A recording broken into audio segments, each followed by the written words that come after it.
तमाम दोस्तों, उम्मीद करना कि सब दोस्त अल्लाह रब्बुल आलमीन दे करम दे नाल ठीक होंगे। और अज दी मैं वीडियो एक नई लैके हाजिर होया तमाम दोस्तों के खिदमत के अंदर। उम्मीद करना कि इस तो पहले वाली वीडियो भी मेरिया तुहानू अच्छियां लगियां होंगियां। और जनाब जी, अज का नुस्खा है मेरा और जिसम के दर्द है जी।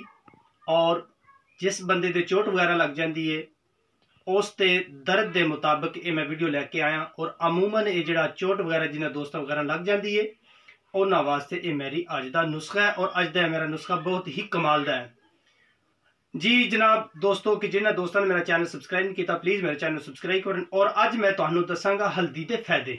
ये देखें मेरे पास हल्दी है और हल्दी को हम लोगों ने किस तरह इस्तेमाल करना है आपको ये भी मैं बताता हूँ। और इससे पहले भी मैं काफ़ी वीडियो बना चुका हूँ और उम्मीद करता हूँ कि ये वाली भी वीडियो जो है मेरी ये दोस्तों को पसंद आएगी। आपने करना क्या है, ये मेरे पास हल्दी है और हल्दी के आप लोगों ने 2 चमच या 1 चम्मच जो है वो लेना है। तो ये तो मेरे पास ज़्यादा हल्दी पड़ी है। तो आप लोगों ने किस तरह इस्तेमाल करना है इसको जनाब जी, आपने जो है दूध में इस्तेमाल करना है। दूध आपके पास जो है वो खालिस होना चाहिए, भैंस का हो या गाय का हो या बकरी का हो।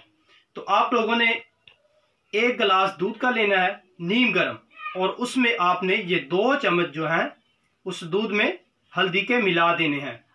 तो आप ये नीम गर्म जो दूध है उसमें अच्छी तरह जो है चमची लगाकर जो है मिक्स कर लें दूध में। जब ये अच्छी तरह मिक्स हो जाएगी तो वो दूध जो है आपने नोश फरमा लेना है। तो इंशाल्लाह ये आप जो है ये मेरा नुस्खा इस्तेमाल करेंगे तो आपको इससे बहुत ही फायदा होगा। तो उम्मीद करता हूँ ये वीडियो मेरी आप दोस्तों को अच्छी लगी होगी। तो नेक्स्ट वीडियो के लिए इजाज़त चाहता हूँ। अल्लाह हाफिज़।